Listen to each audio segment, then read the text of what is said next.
नमो नमः है सुप्रभातम सर्वेभ्यः छात्रेभ्यः भवतां सर्वेषां छात्राणाम् एकदा पुनरपि सुस्वागतम् अस्ति अस्मिन् संस्कृते नवनीतस्य कक्षायां।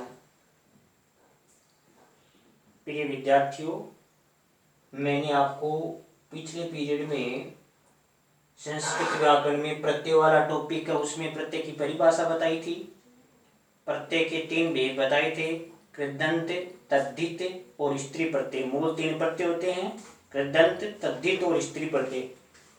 तो मैंने आपको परिभाषा में ये बताया था कि कृदंत प्रत्यय किसे कहते हैं। वे प्रत्यय जो धातुओं के बाद लगते हैं वो होते हैं कृदंत, ठीक है। और तद्धित प्रत्यय कौन सा, जो शब्दों के बाद लगता है, उस तद्धित प्रत्यय होता है। और पुल्लिंग शब्दों को स्त्रीलिंग बनाने के लिए जो प्रत्यय काम में आता है वो स्त्री प्रत्यय होता है, ठीक है बच्चों। तो ध्यान दीजिए, आज अपन पढ़ रहे हैं कृदंत में ही। पहला भाग है कृदंत, यानी ये प्रत्यय धातुओं के बाद में लगाए जाएंगे जो अपन पढ़ेंगे इस कृदंत में, ठीक है। तो पहला इसमें अपन पढ़ रहे हैं आज कतय प्रत्यय। देखिए, कतय प्रत्यय ये भूतकालिक प्रत्यय है, यानी इस प्रत्यय में जो ज्ञान होगा वो भूतकाल का होगा, है ना। यानी वर्तमान काल, भूतकाल, भविष्यत काल। काल मूल होती है 3, तो इसमें भूतकाल का ज्ञान होगा।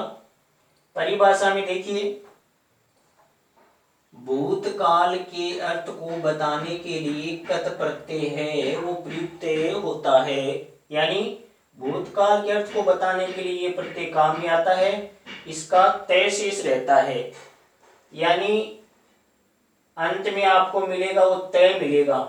यानी यहीं देख लो आप, यहाँ कत प्रत्यय है तो ये आधा अक्षर है, इसका तो हो जाएगा लोप और बच गया क्या, तय। तो तय इसका शेष रहता है, इसका तय शेष रहता है। इस प्रत्यय के रूप तीनों लिंगों में बनते हैं। तीनों लिंगों में कौन कौन से लिंगों में, पुल्लिंग में भी बनेंगे, स्त्रीलिंग में भी बनेंगे और नपुंसकलिंग में भी बनेंगे, ठीक है बच्चों। तीनों लिंगों में बनेंगे। तो पुल्लिंग में बनेंगे वो राम की तरह बनेंगे, यानी विसर्ग लग करके, जैसे राम है ऐसे। और स्त्रीलिंग में बनेंगे वो आ लग करके रमा की तरह है, जैसे लता, रमा, इस तरह से बनेंगे। और नपुंसकलिंग में बनेंगे वो अंत में मैं लग करके, जैसे फलम, जलम, पुस्तकम, है ना, मंदिरम, इस प्रकार से नपुंसकलिंग की होगी, ठीक है बच्चों। अब देखिए, अपन इसके देखते हैं उदाहरण।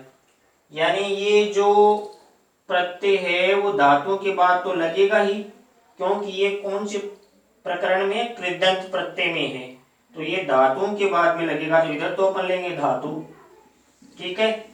यहाँ तीनों लिंगों में बन रहा है, इसलिए एक पुल्लिंग का लेंगे, फिर स्त्रीलिंग का लेंगे, फिर नपुंसकलिंग का लेंगे, यानी तीनों लिंगों का ले लेंगे अपन, ठीक है। अब लेते हैं पठ धातु। पठ यानी पढ़ना, कत प्रत्यय लेंगे प्लस में, तो देखो पुल्लिंग का बनेगा पठित है। मैंने आपको ये बताया था कि इसका शेष क्या रहता है, तय शेष रहता, तो आपको यहां तय मिलेगा, ये देखो तय मिलेगा, ठीक है। पठित है पुल्लिंग का, इसलिए राम की तरह बनेगा तो विसर्ग लग जाएगा, तो पठित तय हो गया, है ना। पठित यानी पढ़ा, भूतकाल का अर्थ बनेगा, क्या बनेगा, पढ़ा। स्त्रीलिंग में पठिता, आ लग करके, स्त्रीलिंग में आ लग करके रमा की तरह या लता की तरह, तो पठिता बन गया, ठीक है। और नपुंसकलिंग में पठितम, यानी अंत में मैं लग करके फल की तरह रूप बन गया, पठितम यानी पढ़ा, पठिता यानी पढ़ी, और पठिता यानी पढ़ा। यानी ये पुल्लिंग का, स्त्रीलिंग का और नपुंसकलिंग का, तीनों लिंगों में पहले में लगेगा विसर्ग, दूसरे में लगेगी आ की मात्रा, और नपुंसकलिंग में अंत में मैं आएगा। सुन पा रहे हैं, समझ पा रहे हैं ना, ठीक है। इसी तरह से अपन दूसरा धातु ले लेंगे, गम। गम यानी जाना, इन धातुओं के अर्थ भी आप याद कर लेना, ठीक है। गम यानी जाना, तो गम का गतः बनता है, गतः यानी गया, तय शेष रह गया।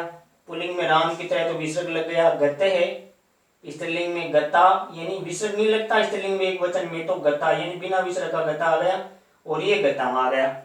ठीक है, नपुंसकलिंग की तरह। कथ यानी कहना, तो कथित है, कथिता और कथितम। पुल्लिंग में राम की तरह कथिता यानी कहा यानी कह दिया भूतकाल में, कथित है, कथिता और कथितम। ठीक है, अगला है क्री यानी करना, तो कृत है यानी किया, कृता स्त्रीलिंग में और कृतम नपुंसकलिंग में। खाद यानी खाना, खादित है, खादिता, खादितम, खादिता यानी खाया पुल्लिंग में, ये स्त्रीलिंग में, ये नपुंसकलिंग में अंत में मैं लग करके। जन यानी पैदा होना, जाता यानी पैदा हुआ, जाता यानी पैदा हुई और जातम पैदा हुआ, इस तरह से ये बन जाएगा। ठीक है, तीनों लिंगों में बनेगा। ज्ञा यानी जानना, तो ज्ञात है जाना और ये भी जाना स्त्रीलिंग में और ये जाना। समझना, समझा, ज्ञात है मानी समझा।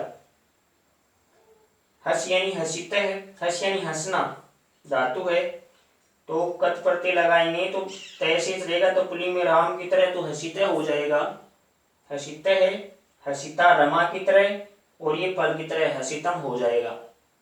ठीक है बच्चों, ऐसे अपन और उदाहरण भी बना सकते हैं, जैसे दृश्य मानी देखना होता है, तो इसका क्या बनेगा, दृष्ट है, दृष्टा और दृष्टम, यानी तीनों लिंगों में बन जाएगा। देखा, देखी, दृश्य यानी देखना। ठीक है, ये तीनों लिंगों में बन जाएगा। ठीक है, इस प्रकार के अपन और भी खूब सारे उदाहरण ले सकते हैं, तो अपन और ले सकते हैं उदाहरण सारे प्रकार के धातु। ठीक है, तो बच्चों एक बार फिर से आप देख लेना, इसको समझ लेना, एक बार मैं आपको फिर से बता देता हूं, फिर से समझा देता हूं, तो फिर से आप एक बार परिभाषा मैं आपको बता रहा हूं। देखो, प्रत्यय कहते किसे हैं, वे शब्दांश जो किसी शब्द या धातु के बाद में लगकर के उसके अर्थ में परिवर्तन लाते हैं, वो प्रत्यय कहलाते हैं। ठीक है, उपसर्ग लगते हैं पहले, प्रत्यय बाद में, ये मैंने आपको बताया था। फिर प्रत्यय के भेद होते हैं 3, कृदंत, तद्धित और स्त्री प्रत्यय। कृदंत प्रत्यय कौन से, जो प्रत्यय धातुओं के बाद लगते हैं, जैसे पठ के बाद में लग रहा है कट प्रत्यय, तो पठित है, ये कृदंत में आ गया। दूसरा तद्धित प्रत्यय जो शब्दों के बाद में लगता है, जैसे लघु प्लस तमप, लघु यानी छोटा, लघुतम है, लघुतमा, लघुतमम यानी सबसे छोटा। तीसरा स्त्री प्रत्यय, पुल्लिंग शब्दों को स्त्रीलिंग बनाने के काम में आते हैं, जैसे सुत है प्लस ताप, सुत प्लस ताप, सुत यानी बेटा, तो सुता यानी बेटी बन गया। ठीक है बच्चों, अब इस कृदंत में अपन पहला कट प्रत्यय पढ़ रहे हैं, भूतकाल के अर्थ को बताने के काम में आता है और इसका तय शेष रहता है, अंत में आपको तय मिलेगा, शब्द में क्या मिलेगा आपको, तय। ठीक है, और यहाँ ता आ मिलेगा, क्योंकि रमा की तरह रूप बनते स्त्रीलिंग में, यहाँ अंत में मैं मिलेगा तम।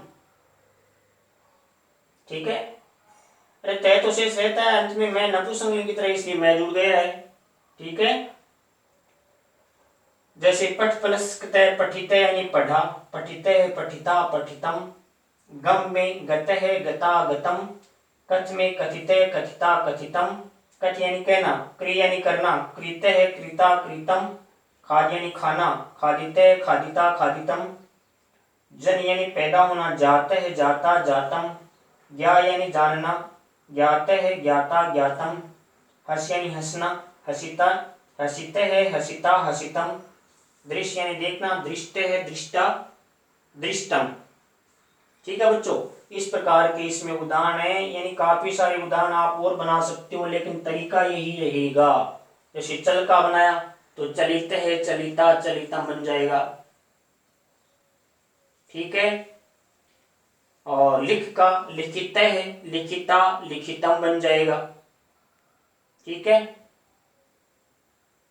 धाव मानी दौड़ना, धावित है, धाविता, धावितम। ऐसे ही आप यानी और भी बना सकते हो उदाहरण। ठीक है बच्चों, तो इस प्रत्यय की परिभाषा लिख लेना, याद कर लेना, ठीक है। और इसको अच्छी तरह से देखना है, समझना है, और कोई दिक्कत हो तो मेरे को कमेंट में बता देना, ठीक है बच्चों। वीडियो देखने के लिए आप सभी का धन्यवाद। आपका दिन मंगलकारी रहे। धन्यवाद आप सभी का।